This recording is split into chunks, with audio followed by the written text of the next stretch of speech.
बंगळुरूतील आरसीबीच्या विजय रॅलीत 11 जणांचा मृत्यू झालाय तर 33 जण जखमी झालेत। मृतांच्या कुटुंबियांना 10 लाखाची मदत जाहीर करण्यात आली आहे। मुख्यमंत्री सिद्धरामय्या यांनी ही मदत जाहीर केली आहे। जखमींवर मोफत उपचार करण्यात येणार असं देखील सिद्धरामय्या यांनी म्हटलंय।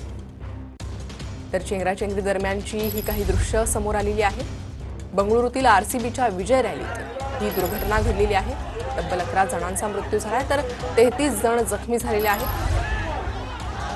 तर मृतांच्या नातेवाईकांना 10 लाखांची मदत जाहीर करण्यात आली आहे। त्यासोबतच जखमींचा मोफत उपचार करणार असल्याचं देखील मुख्यमंत्र्यांनी म्हटलंय। याचा आढावा घेतलाय आमच्या प्रतिनिधींनी।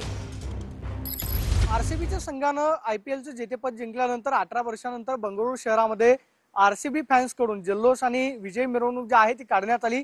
संपूर्ण आरसीबीची टीम जी आहे ती बंगळुरू शहरामध्ये उपस्थित होती आणि याच चिन्नास्वामी स्टेडियम मध्ये जो कार्यक्रम होणार होता त्या कार्यक्रमासाठी गर्दी जी आहे ती मोठ्या प्रमाणावरती चिन्नास्वामी स्टेडियमच्या बाहेर जमली।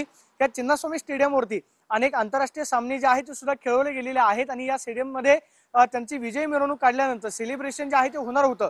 मात्र या चिन्नास्वामी स्टेडियमच्या बाहेर गर्दी एवढ्या मोठ्या प्रमाणावरती झाली की इथं गर्दी जी आहे ती रोखणं कठीण गेलं। चपलांचा खच जो आहे तो मोठ्या प्रमाणावरती या सगळ्या परिसरामध्ये पडलेला आहे। इथून पुढे जर आपण गेट नंबर 15 आणि त्याच्या पुढे गेट नंबर 23 पर्यंत नजर टाकली तर आपल्याला सगळा चपलांचा खच पाहायला मिळतोय। बॅरिगेटिंग तुटून पडलेला आहे। पोलिसांना या सगळ्या परिसरामध्ये क्राऊड जो आहे तो रोखणं जिकिरीचं बनलेलं होतं। आपण पाहतोय की अशा पद्धतीनं जी पोती म्हणजे सिक्युरिटी कारणास्तव या ठिकाणी लावण्यात आलेली होती। 18 वर्षानंतर आरसीबीनं जेतेपद जे आहे ते पटकावलेलं आहे आणि त्याचा सेलिब्रेशन जे आहे ते बंगळुरू शहरामध्ये होणार होतं। मात्र आपण पाहतोय की हा चपलांचा खच जो आहे तो आपल्याला स्टेडियमच्या बाहेर पाहायला मिळतोय आणि मोठ्या प्रमाणावरती पडलेल्या चपला हे दृश्य खूप काही सांगून जाते। विचार करा जर चपलांचा खच एवढ्या मोठ्या प्रमाणावरती असेल तर त्यावेळेस झालेली गर्दी लोकांना श्वास घेता येत असेल का, हा खरं तर ज्यावेळेस विचार मनामध्ये येतो त्यावेळेस भीती मनामध्ये निर्माण होते। गर्दी जी आहे ती कंट्रोल न झाल्यामुळे चेंगराचेंगरी झाली आणि याच्यामध्ये 11 जणांचा दुर्दैवी मृत्यू झालेला आहे। मात्र स्टेडियमच्या बाहेर सुद्धा नुकसान जे आहे ते मोठ्या प्रमाणावरती झालेलं पाहायला मिळतं।